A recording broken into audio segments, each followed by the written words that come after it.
Shalom peuple de Dieu, je suis très heureux de vous retrouver encore ce jour autour d'un partage en ce qui concerne la parole de Dieu.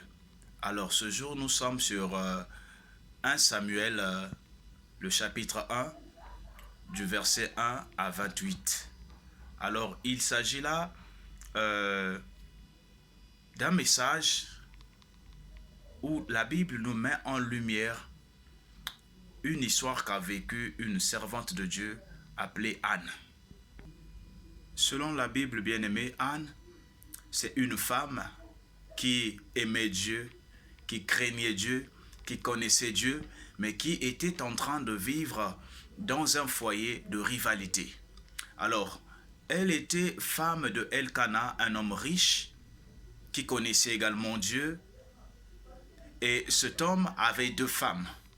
Donc, il y avait Anne et il y avait la rivale de Anne appelée Pénina. La Bible nous met en lumière que cet homme, Elkana, avait l'habitude d'emmener sa femme, Anne, et son autre femme, Pénina, et leurs enfants au temple pour aller offrir des sacrifices à Dieu. Mais malgré cela, dans la vie de son autre femme, la femme que Elkana aimait le plus était stérile. Elle demeurait dans la stérilité pendant un long moment. Alors, connaissant bien la situation qu'était en train de vivre l'autre, alors Pénina, cette femme qui avait, elle, reçu cette grâce d'avoir des filles et des fils, était en train finalement de mortifier Anne. Elle était en train de se moquer de l'autre femme, la bien-aimée de leur mari. Donc, elle était en train de faire des provocations à son encontre. Elle était en train de proférer des injures à son encontre, à tel point que Anne était en train de souffrir.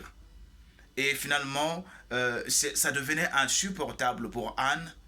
Et voici qu'elle était à toute fois dans les pleurs. Et malgré le fait qu'elle était en train de souffrir intérieurement, malgré le fait qu'elle était dans les pleurs, Pénina n'avait pas cessé. Elle continuait à la mortifier. La parole est quand même quand quand ils étaient en train de monter au temple, et toutefois, Pénina était en train de mortifier Anne.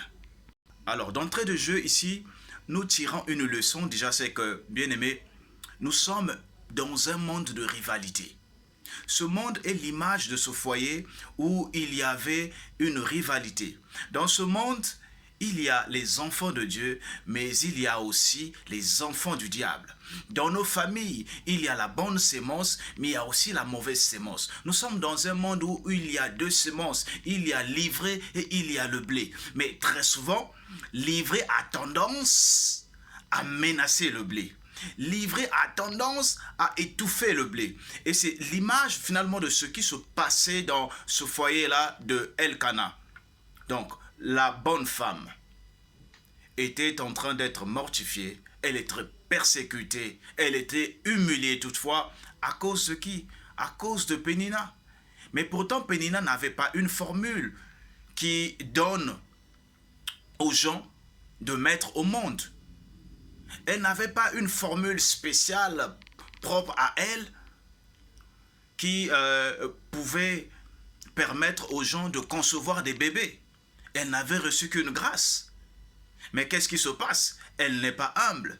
Elle ne se rend pas compte qu'elle n'avait reçu que grâce aux yeux de l'Éternel. Au lieu finalement d'avoir de la compassion à l'égard de sa rivale, non, elle tirait profit finalement. Pour elle, c'était une faille et c'était pour elle une opportunité d'enfoncer le clou. Alors, bien-aimé, en ce monde, il est possible que tu sois persécuté. Il est possible que tu sois humilié. Il est possible que tu sois mortifié. Ne t'étonne pas parce qu'il existe une mauvaise sémence. Il existe une race de vipères qui a tendance finalement à empoisonner même l'air que les enfants de Dieu sont censés respirer. Alors, bien aimé, ici la parole déclare que Anne, c'était la femme que Elkana aimait le plus. Et la parole nous met en lumière que même en ce qui concerne les parts, concernant les sacrifices et tout, lorsque Elkana était en train de distribuer ses parts à ses femmes, à Anne, il donnait une part plus importante qu'à Pénina. C'en est de même pour toi et moi aussi. Nous sommes ceux que Christ a eu à aimer. Parce que si Elkana est le type de Christ et Anne est le type de l'Église, nous sommes épouses de Jésus-Christ. Pourquoi? Parce qu'il nous a aimés, le premier. Et pour l'amour d'Israël, ce Dieu a dit, je ne me tairai point. Mais cela, bien aimé, malgré le fait que nous soyons détenteurs de ce statut, être appelés enfants de Dieu, cela ne nous exclut pas de connaître la souffrance sur la terre. Parce que Christ, Jésus est arrivé sur la terre, pour aller jusqu'à Golgotha, il a accepté la souffrance. Il nous a dit, on va vous traîner à cause de mon nom dans leur synagogue. Vous serez flagellés à cause de mon nom. Vous serez maltraités à cause de mon nom. Donc ne t'étonne pas que tu sois dans la souffrance, bien-aimé. Accepter Christ, être enfant de Dieu, ne veut pas dire tout de suite que bon, c'en est fini avec la souffrance sur terre. Ah non! Ah non! Il arrive de rencontrer ces moments. Mais le plus important, c'est de savoir quelle est l'attitude que tu es censé avoir pendant ces périodes de souffrance. Il y a un autre aspect à relever, c'est que ici, malgré le fait que Anne soit vraiment celle que Elkana aimait le plus, mais cela n'avait pas empêché à la stérilité d'arriver dans sa vie. Waouh! Elle était stérile, bien-aimée. Anne, c'est une représentation des personnes qui constituent l'Église, corps du Christ, Église, épouse de Jésus-Christ. Et bien aimé, sur la situation de Anne, si sa stérilité était physique, j'aimerais te dire, bien aimé, qu'il y a aussi beaucoup de personnes qui sont épouses de Christ, qui vivent la stérilité spirituelle. Il faut retenir, mon frère, ma soeur, toi qui me suis, que tout ce qui est physique n'est que la photocopie de tout ce qui est spirituel. Tout ce qui est visible n'est que la photocopie de ce qui est invisible. Avant que la stérilité soit physique, elle est d'abord spirituellement. Elle existe d'abord spirituellement.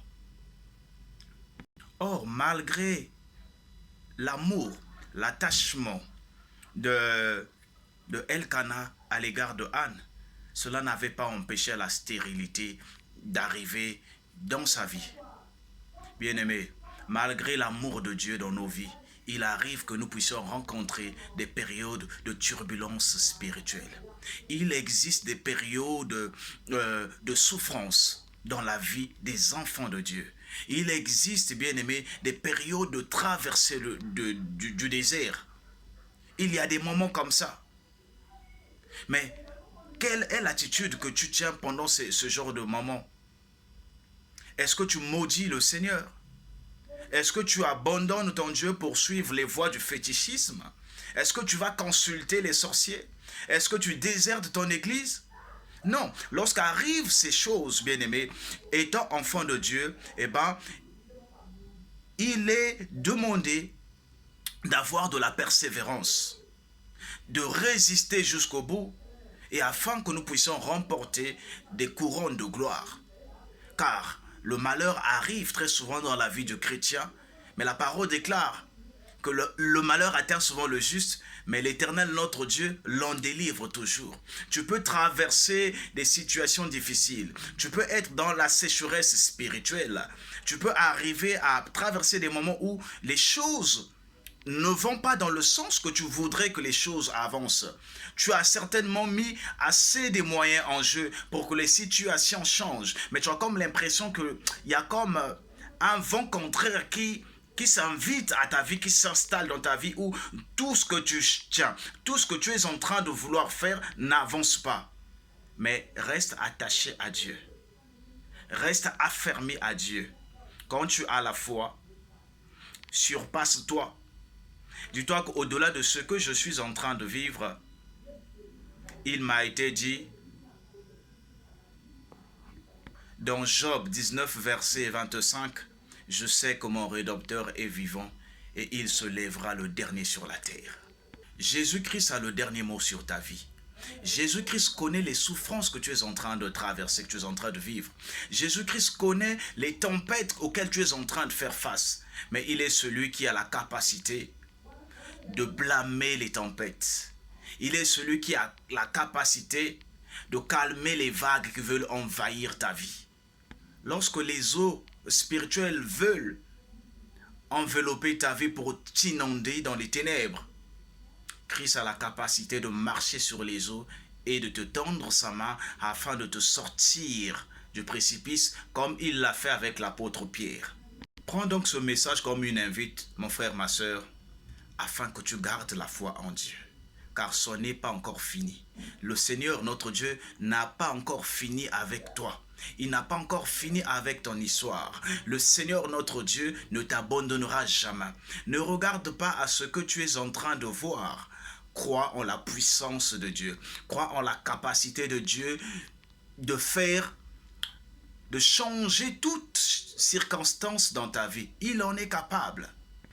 Bien-aimé, l'autre leçon à tirer ici, c'est que malgré le fait qu'il y avait la stérilité dans la vie de Anne, la parole déclare que Elkana, ses deux épouses, leurs enfants, en disant toute la famille montait dans la présence de Dieu pour aller offrir les sacrifices, bien-aimés. Est-ce que dans la situation que tu es en train de traverser, il t'arrive d'avoir le courage de partager à Dieu?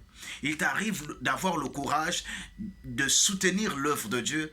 Il t'arrive d'avoir le courage d'aller dans le temple? Être dans la situation difficile, bien-aimé, et être loin de la présence de Dieu, ça c'est un problème.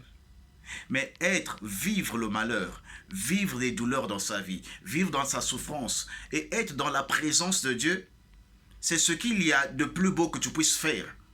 Parce que tu sais que la solution n'est pas chez le marabout, la solution n'est pas chez les hommes ou tes oncles de la famille, chez tes grands-parents ou dans les réunions du quartier. Mais la solution, tu l'as dans la présence de Dieu. Donc, il faudrait demeurer dans la présence de Dieu avec son fardeau. Car Christ a dit, venez à moi, vous tous qui êtes chargés et fatigués, je vous donnerai du repos. Je vous donnerai mon joug à moi, il est léger. Il aimerait te donner son joug à lui qui est léger. Il aimerait transporter ton fardeau, bien-aimé, avec lui. Il en a la capacité. Mais le problème ici, c'est que tu dois lui faire confiance. Ne regarde pas au temps qui est en train de passer, car il est le maître des temps et des circonstances. Il sait qu'il y a mon enfant, il sait qu'il y a ma fille, mon fils qui est en train de souffrir. Et il a tout planifié, bien-aimé, afin qu'au moment convenable, qu'il puisse te faire du bien. Car notre Dieu n'est jamais en retard. Il arrive toujours au moment convenable. Lorsque nous fuyons la présence de Dieu, pour le simple fait qu'on a attendu que Dieu puisse nous bénir en ce qui concerne le mariage, que Dieu puisse nous bénir en ce qui concerne le voyage, que nous puissions avoir la conception, et on a du mal à partager à Dieu, on a du mal à soutenir son œuvre. Ici, nous prouvons simplement à Dieu que notre amour était intéressé. Nous aimons Dieu pour le matériel. Nous aimons Dieu pour notre propre bien d'abord, pour le simple fait qu'il nous fasse d'abord du bien. Or, l'attitude de Anne était contraire à ce que font certains croyants. Malgré le fait qu'elle a demeuré dans la stérilité, elle trouvait encore en elle plus de force, plus de joie d'aller dans la présence de Dieu, poser son cas, présenter sa situation devant le Saint d'Israël, car elle savait que le secours ne lui viendrait pas de l'Orient ou de l'Occident, mais le secours de sa vie viendrait de l'Éternel des cieux qui a fait les cieux et la terre. Donc, il avait plus la foi en ce Dieu-là. Voilà pourquoi il montait Elkana, bien sûr, et ses deux femmes et les enfants. Ils montaient dans la présence de Dieu, aller offrir des sacrifices à Dieu. Donc, nous devrons aimer notre Dieu dans les bons moments et dans les mauvais moments. En toutes circonstances, soyons prompts à rendre grâce à Dieu. Bien-aimés, la meilleure façon parfois d'attirer le regard favorable de Dieu est de se surpasser. Quand tu traverses les moments de turbulence spirituelle, surpasse-toi, pose des actes de foi.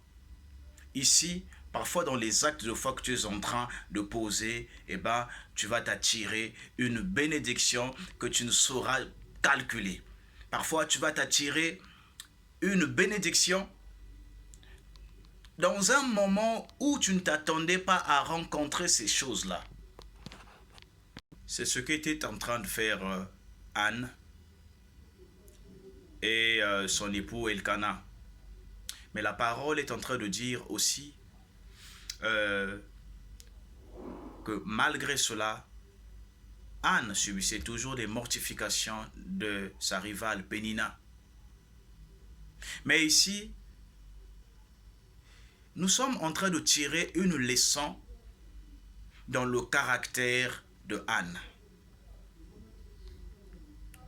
La même Anne qui est mortifiée, qui reçoit des insultes, des moqueries, des railleries de la part de sa rivale Pénina, la parole ne met pas mention d'une quelconque mauvaise réponse de Anne à l'endroit de sa rivale.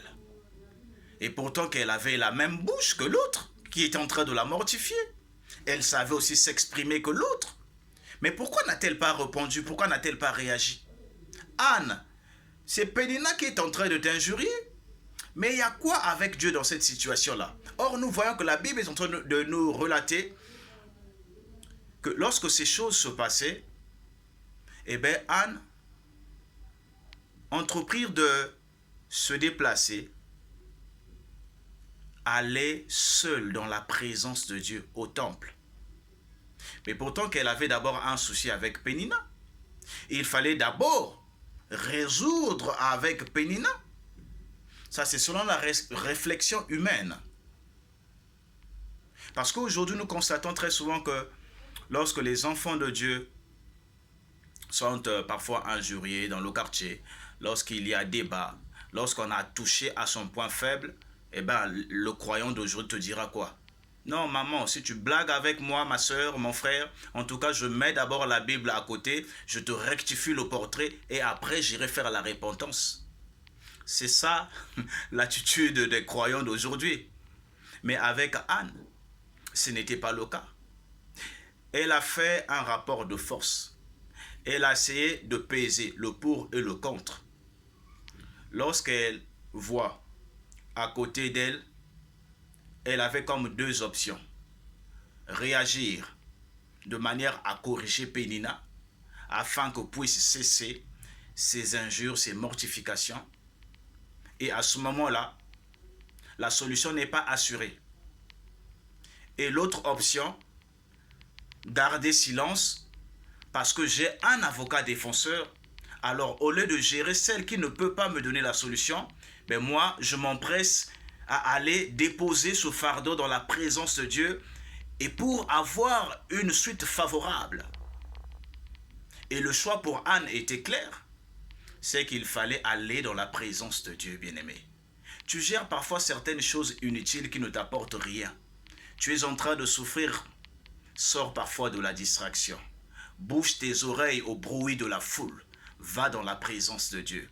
Dans certaines situations, parfois, on est en train de t'incriminer à tort. On est en train de t'injurer à tort alors que tu as raison.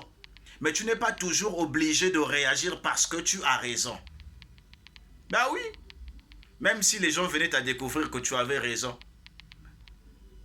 et que tu ne trouves pas la solution en ce que tu es en train de chercher, à quoi t'aura servi cette raison que les gens vont te donner? Cherche d'abord la présence de Dieu. C'est la priorité. Anne savait qu'elle était le chouchou favori de son mari. Elle savait qu'elle était la bien-aimée de son mari.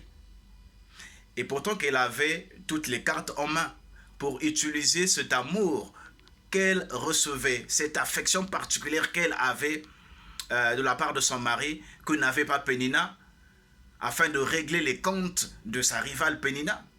Mais ici, Anne n'a rien entrepris dans ce sens-là. Parce qu'elle savait que maudit soit l'homme qui se confie à l'homme. Elle a fait confiance en son Dieu.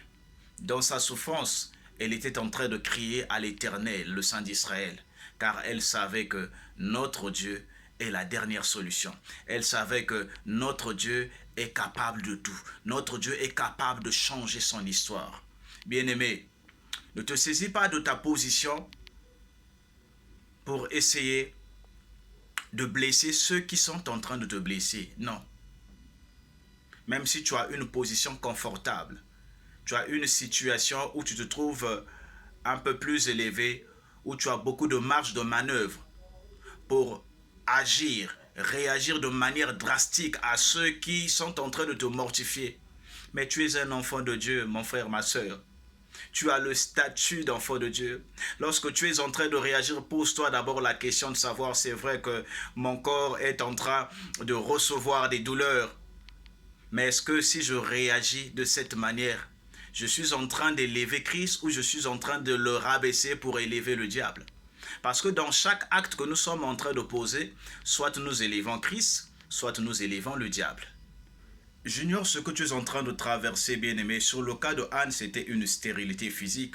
Mais j'aimerais te dire aussi, bien-aimé, que lorsque tu as amassé assez de diplômes à l'école, malgré le fait que tu déposes des dossiers ça et là dans toutes les sociétés de la place et qu'il n'y a pas un appel favorable, lorsque tu es en train de chercher à voyager et que tu as fait, finalement tu as rempli ton dossier, que tu es en train de déposer, tu as déposé à l'ambassade et que tu as toujours des refus, lorsque tu te rends compte que tu te trouves dans un quartier où les jeunes avec lesquels, les amis avec lesquels vous avez été tous à l'école commencent à travailler et toi tu es toujours au chômage, lorsque tu te rends compte que le quartier a été dépouillé de toutes ces jeunes filles avec lesquelles vous aviez grandi, pourquoi? Parce qu'elles ont regagné le foyer. Mais toi, tu es toujours dans la vie du célibat. J'aimerais te dire, ma soeur, mon frère, tu es en train de vivre aussi une certaine forme de stérilité. Mais est-ce que vivre dans la stérilité, c'est aussi fatal que ça? Oui, lorsqu'on n'a pas Christ.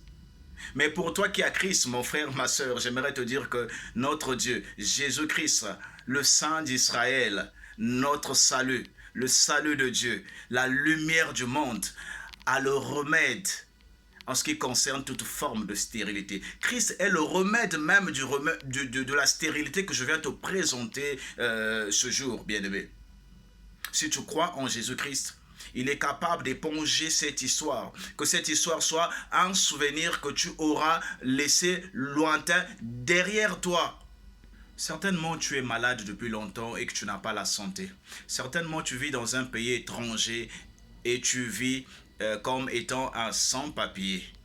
Certainement, on t'a dit, on t'a fait peur quelque part, on te dit, dans ces situations que tu es en train de vivre, tu ne vivras pas longtemps, tu mourras. Je viens te dire, ma soeur, mon frère, non. Cette situation ne te conduira pas à la mort. Elle est due pour que la gloire, la grâce, la grandeur de l'Éternel s'explose dans ta vie. Il nous arrive des moments, bien-aimés, de passer, de traverser des moments, des situations difficiles, des ondes de turbulence spirituelle, de traverser des moments où nous sommes en train de ramer dans la souffrance et la douleur, au point où même toutes les richesses de ce monde ne peuvent plus nous consoler. C'en était de même pour Anne. Malgré la consolation de son mari Elkana, qui pouvait lui dire: mais pourquoi tu es triste? Pourquoi tu demeures dans la solitude? Ne suis-je pas pour toi mieux que 10 fils? Malgré les cadeaux, malgré les belles paroles de consolation d'Elkana à l'égard de son épouse, mais bien aimé, cela n'arriva pas à attendrir le cœur de Anne. Elle était toujours éplorée. Elle savait que c'est vrai que je peux bénéficier de l'amour, de la consolation du mari, mais mon problème à moi, ce n'est pas ces cadeaux. Mon problème à moi, c'est un fils. Mon problème à moi, c'est obtenir mon Samuel. Et pour obtenir mon Samuel, je dois être déterminé à aller dans la présence de Dieu afin d'aller arracher mon Samuel. Bien-aimé, quand tu as des situations difficiles, il arrivera certainement que tu sois entouré des personnes bien intentionnées. Mais ce n'est pas à cause de ces belles intentions, ce n'est pas à cause de ces consolations, ce n'est pas à cause des cadeaux qu'on peut t'offrir que tu parviendras de suite à obtenir ta solution. Non, bien-aimé. Ne néglige pas la présence de Dieu. Va dans la présence de Dieu. Essaie de t'éloigner de ton entourage. Parce que tu as demeuré avec le même entourage et tu n'as pas eu gain de cause. Tu as demeuré avec le même entourage et la situation difficile est en train de te ronger l'âme. Cette fois-ci, déplace-toi. Va dans la présence de Dieu, va déposer tes fardeaux. Et c'est ce qu'était en train de faire Anne. Elle savait que si elle pouvait se contenter seulement des cadeaux, des belles paroles de consolation venant d'Elkana, Samuel n'allait pas être possible dans sa vie. Il faut retenir que les hommes sont capables aujourd'hui de faire semblant de compatir à ta douleur. Mais derrière toi, chacun a son meilleur ami, chacun a quelqu'un d'autre à qui se confier et les mêmes personnes pourront encore se moquer de toi. Nous avons un ami fidèle et tendre, c'est Jésus-Christ. Quand tu as des situations, entre dans ta maison, ferme la porte de ta chambre et va dans la présence de Dieu. Expose tous tes soucis à Jésus-Christ. Pleure s'il faille pleurer et fais-le dans sa présence. Et fais-le ayant la foi en lui qu'il est capable de résoudre toute situation. Bien-aimé, la Bible déclare dans la même histoire toujours, malgré le fait que Anne est arrivée dans la présence de Dieu, était en train de se lamenter dans la présence de Dieu, était en train de déposer son fardeau dans la présence de Dieu afin de trouver gain de cause.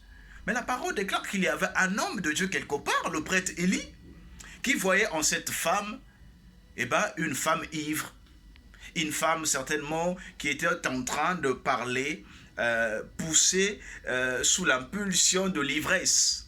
Une femme certainement qui racontait des bobards, une femme certainement qui n'avait rien à faire et qui était en train de raconter des balivernes dans la présence de Dieu. Alors Élie va dire à Anne, « Mais jusqu'à quand vas-tu demeurer dans l'ivresse, femme? Fais passer ton vin. » Anne lui dira, « Non, je ne suis pas ivre, mon Seigneur. Ta servante était en train de répandre son cœur dans la présence de Dieu. Voici que ta servante est noyée dans la douleur. Et j'étais en train de répandre mon cœur dans la présence de Dieu. » Bien-aimé, lorsque les choses ne fonctionnent pas, lorsque tu es noyé, submergé par les situations difficiles, la meilleure des choses à faire, bien-aimé, lorsque tu sais que mon intelligence s'est arrêtée, j'ai fait tout ce que je pouvais faire afin de résolver ces situations, mais ça n'a pas marché. Va répandre ton cœur dans la présence de Dieu. Nombreux des chrétiens aujourd'hui subissent ce genre de choses.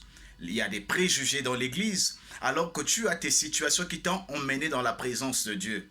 Tu as tes problèmes qui t'emmènent dans la présence de Dieu. Tu t'en vas avec une détermination finalement sans pareil, avec un zèle hors norme pour aller chercher Dieu.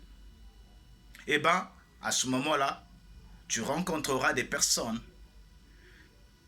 qui ont revêtu le statut des enfants de Dieu, parfois même certains serviteurs, en te voyant, pour le simple fait que parfois, rangé par la situation qui est en train de te torturer, tu as perdu du poids, ils voient en toi le sidéen, quoi. Ils vont dire, tiens, voilà cette sœur, voilà ce monsieur, ce frère, il est comme un sidéen, certainement il a piétiné une mine. Mais quelle a été l'attitude de Anne, malgré le fait que l'homme de Dieu avait d'autres intentions? Elle n'a pas répondu de manière méchante à l'homme de Dieu. Elle a répondu calmement, exposé à l'homme de Dieu sa situation. Et là aussi, cela l'a aussi attiré d'obtenir une certaine grâce de la part de l'homme de Dieu. Parce qu'en ayant fait cela, en ayant exposé avec humilité et sincérité sa situation, même l'homme de Dieu est entré dans sa situation. La parole déclare que Élie, le prêtre, a prononcé des paroles. Il dira à Anne, la servante de Dieu, « Va en paix, ma fille, et que l'Éternel, notre Dieu, exauce ton désir. » La parole déclare que dans la même année, Anne eut un fils. Elle enfanta.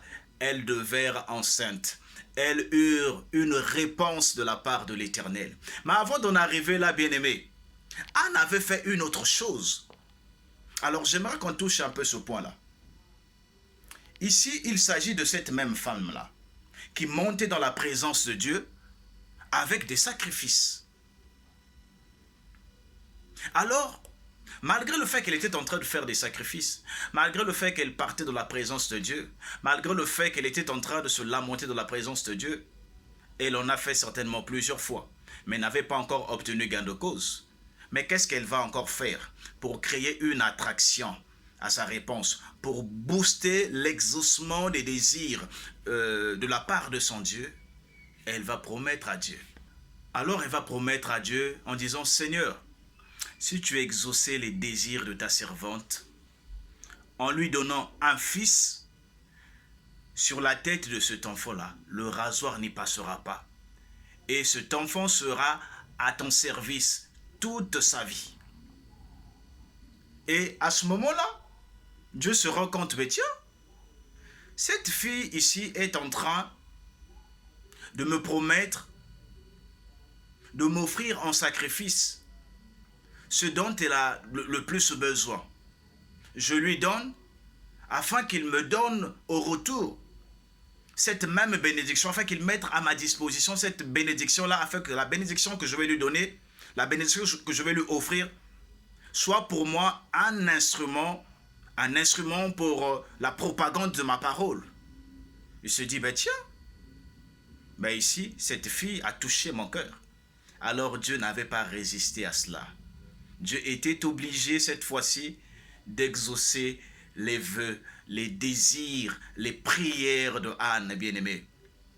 Alors lorsque tu as des situations difficiles, lorsque tu es en train de chercher la solution, est-ce qu'il t'arrive à promettre à Dieu, à faire des promesses à Dieu, Seigneur, si jamais tu me bénissais, si jamais tu exauçais mes vœux et désirs, si jamais tu exauçais mes prières, au travers de cette bénédiction-là, voici la part qui te sera due.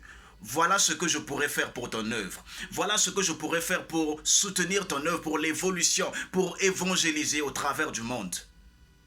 Si tu n'en fais pas, bien-aimé, essaye d'abord cette fois-ci de suivre l'exemple de Anne.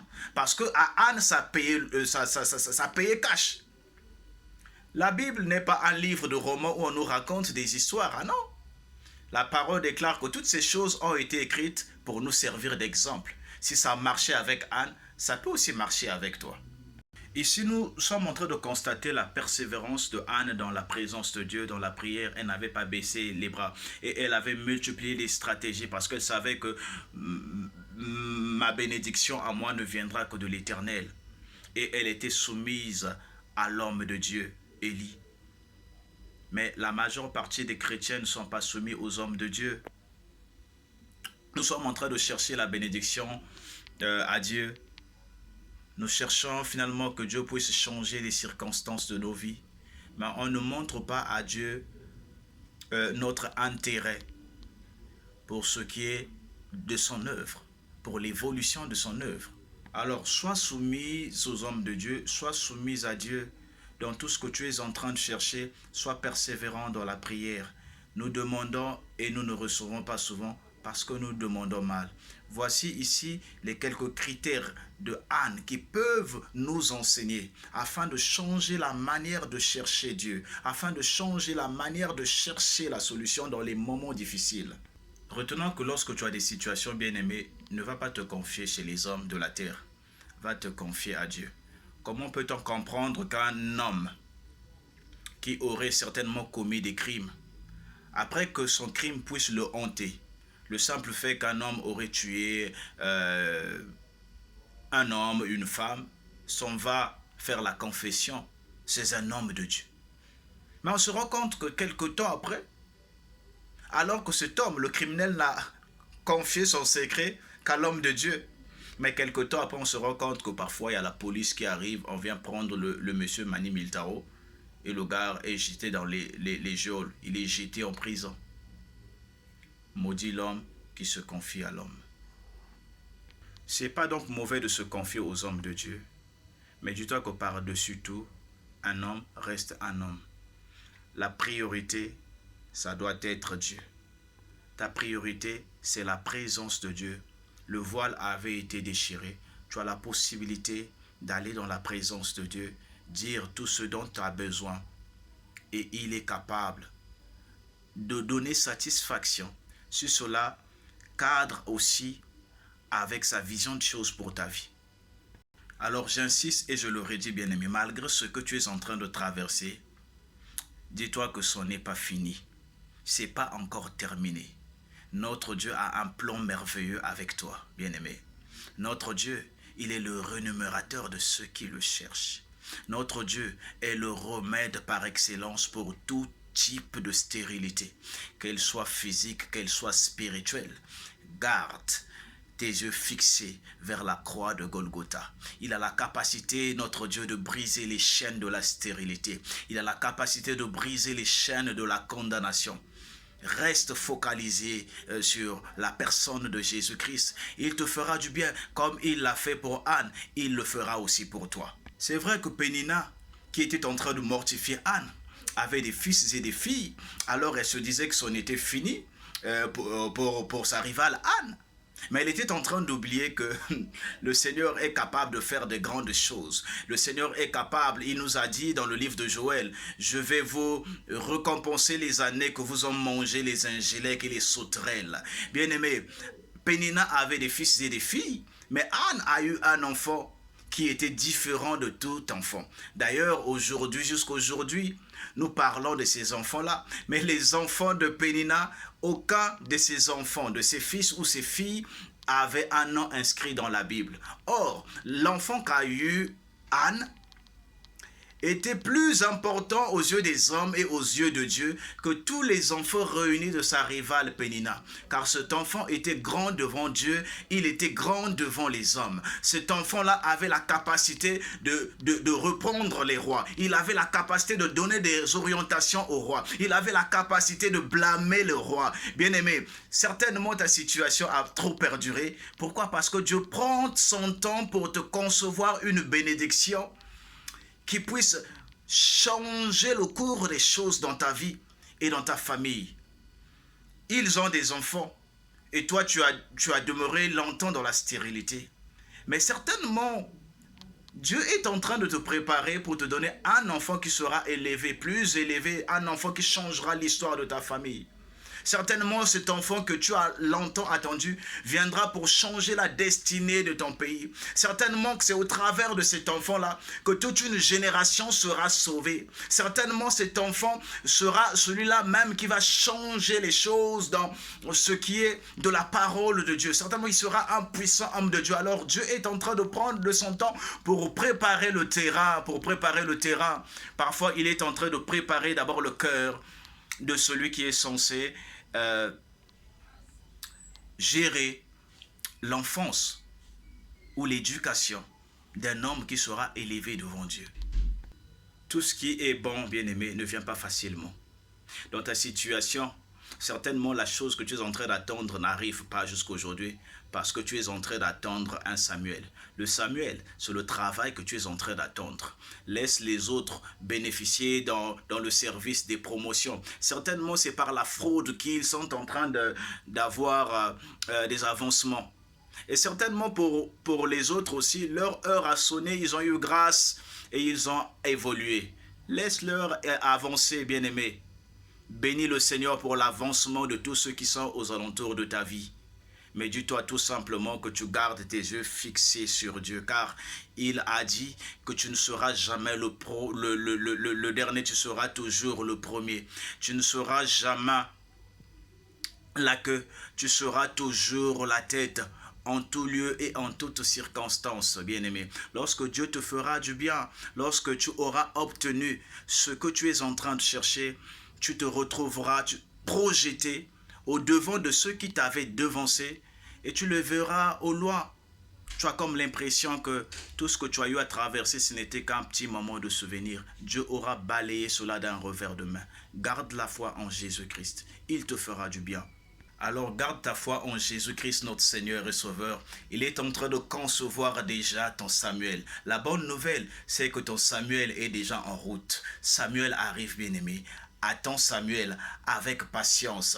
Attends Samuel avec des actions de grâce. Commence à bénir déjà Dieu pour ce qu'il va faire. Parce ce qu'il va faire va changer le cours de ton histoire, va changer le cours des choses. Les personnes qui t'ont humilié changeront finalement